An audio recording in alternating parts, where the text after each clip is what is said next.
Seminário 3, aula 6. Então, dando continuidade. Nesse ponto do nosso estudo, a gente vai falar sobre o caso do Schreber, né? Presidente Schreber, que foi analisado pelo Freud e relido pelo Lacan. Então, o Lacan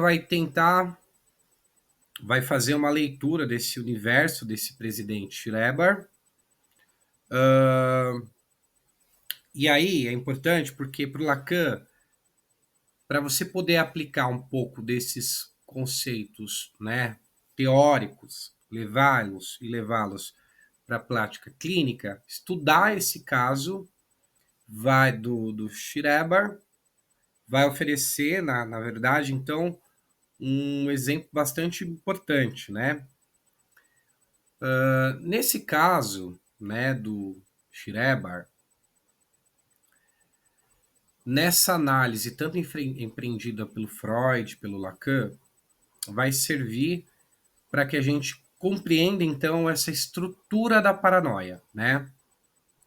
Então, no livro As Memórias de um Doente dos Nervos, que a gente tem ali não é apenas o relato, né, de uma doença feita pelo Schreber, né, mas o que a gente tem aqui,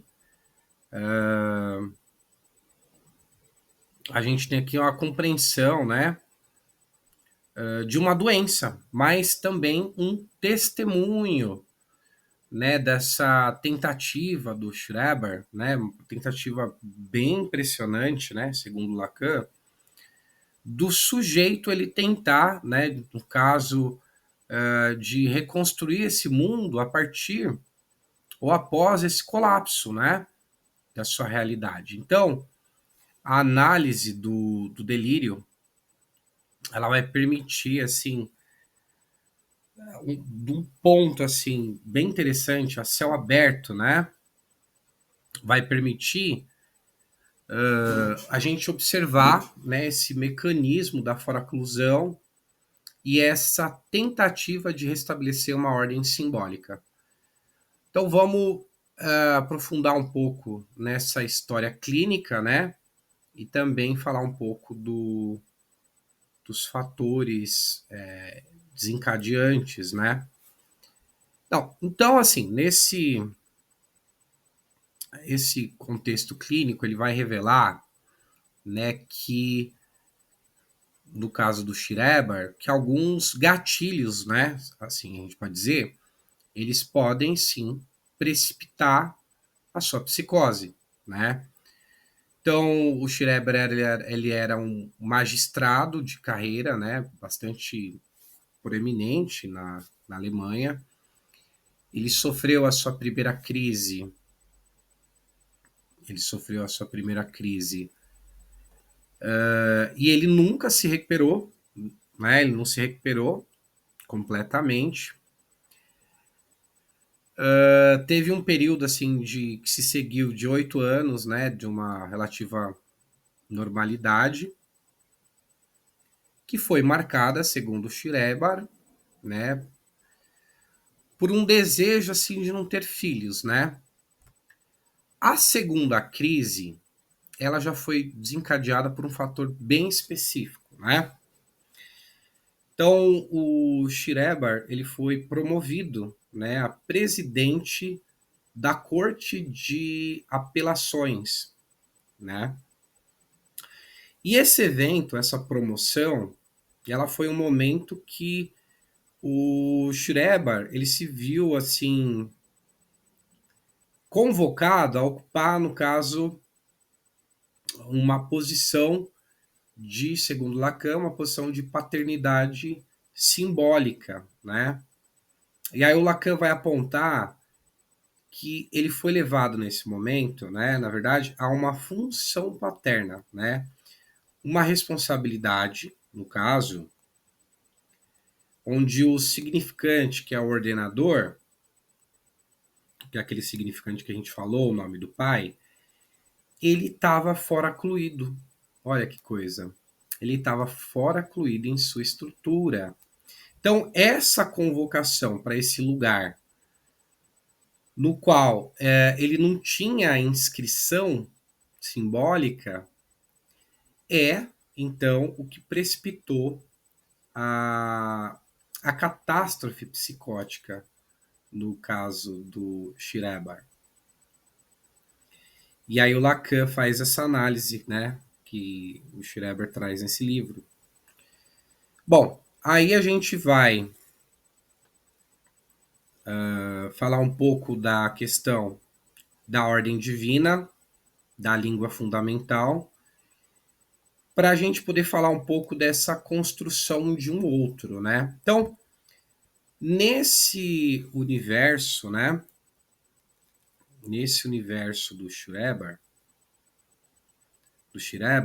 ele passa a ser governado por um Deus e pelos raios divinos desse Deus, né? Que eles vão se comunicar através de uma língua assim bem fundamental.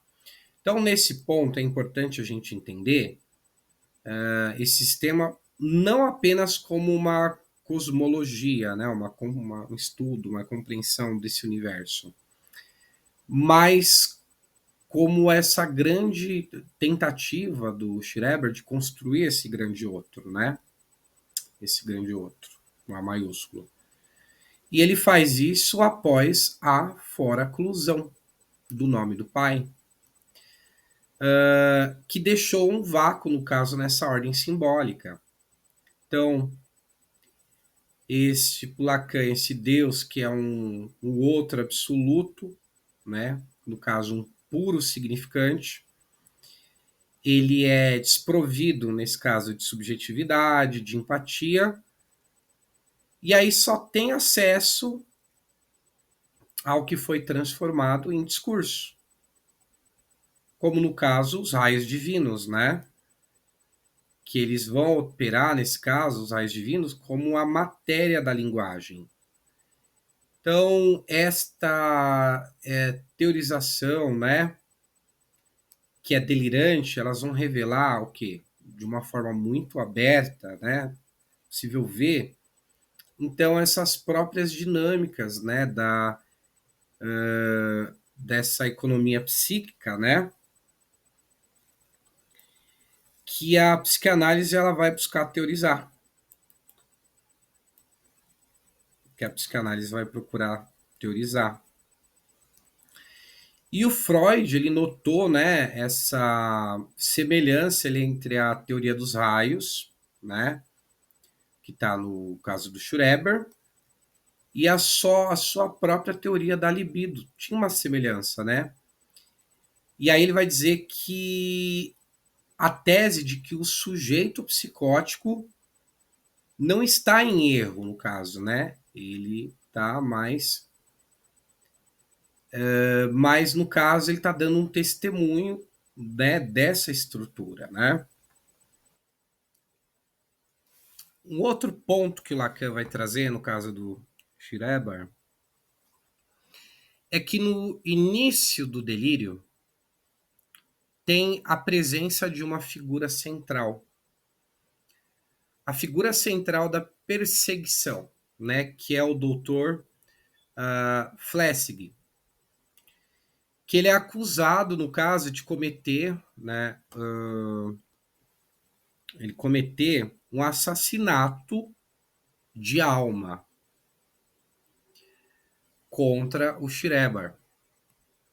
Então, esse termo, né, assassinato de alma, ele vai funcionar, segundo Lacan, como um significante mestre para essa nova realidade que o Schreber está construindo no seu delírio, né? Embora, assim, para o Lacan, o sentido ele permanece enigmático, né? Para o próprio sujeito, ele vai se tornar um ponto de certeza absoluta para o Schreber, né? E é em torno do qual, dessa certeza absoluta, que vai que vai se dar toda a construção delirante do Schreber, né? A construção que vai acontecer posteriormente. E é como então esse delírio ele se organiza e se estrutura. E aí um outro ponto que o Lacan vai discutir nesse delírio do Schreber é o momento que o Schreber ele usa a feminização, ele vai usar a feminização como uma solução delirante, né? Então Lacan vai explorar isso no caso do delírio de Schreber, né? Que Schreber faz essa transformação em uma mulher. Ela não é então a causa do delírio, né? Mas ela é uma solução que foi encontrada pelo Schreber. Essa solução que foi encontrada pelo Schreber para poder estabilizar sua relação, no caso, com este outro absoluto, né? Esse outro divino. Então, a ideia inicial para Lacan é que aterroriza o Schreber é a ideia de que seria belo ser uma mulher submetida ao acasalamento, né? Então, gradualmente essa ideia ela vai se transformando, né? Ela se transforma nesse eixo, né, da sua reconstrução, né? Dessa metáfora delirante reconstruída pelo Schreber. E aí, essa transformação ela vai culminar numa reconciliação, né? Que é um esforço, né? No caso, assim, enorme, né? Para criar, então, esse lugar para si, né? Em relação ao outro, que é um outro gozador e todo-poderoso. Então é isso que foi organizado no caso Schreber. Então essa foi a solução, tornar-se uma mulher de Deus, né? É o único modo que é possível, então, para ele para conseguir se relacionar com esse gozo do outro, né, sem ser aniquilado por esse gozo divino absoluto, né? Então, isso é uma forma de reconciliação, é a solução que Schreber encontrou, que é um esforço enorme, né, para criar um lugar para si em relação a esse outro que é gigante, né, todo poderoso. É uma forma de criar uma estabilização para esse delírio, né, uma estabilização para esse delírio em torno dessa nova ordem simbólica criada, né, pelo Schreber.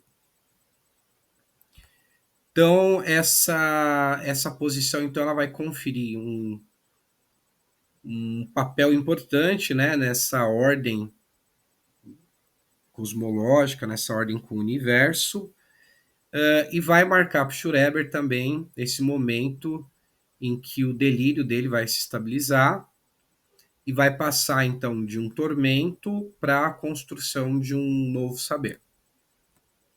Certo? E aí, a gente vai para um ponto importante aqui do seminário do Lacan,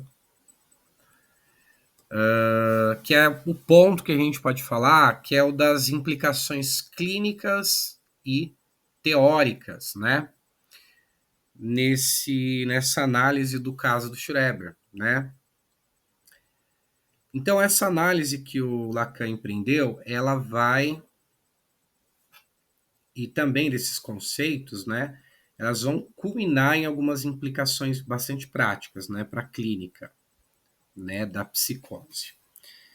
Para o Lacan, a análise estrutural da psicose, ela oferece uma compreensão da paranoia, que vai ultrapassar, né, essas teorias que são baseadas em déficits, né, ou em mecanismos que são puramente só projetivos, né? Vai centrar nessa questão fundamental da linguagem, na foraclusão do nome do pai, que é o que a gente discutiu antes. Vai revelar a paranoia como uma tentativa radical, né, de um sujeito de lidar com uma falha na sua própria estrutura, essa estrutura que o ancora na realidade, então tem uma falha nessa estrutura. Para o Lacan, o delírio, então, ele não vai ser um erro, mas uma construção lógica, né, que vem de uma tentativa de dar um sentido a esse real que irrompeu, né, no sujeito, tá delirando, que irrompeu de uma forma muito avassaladora, né? Então, as implicações clínicas, né,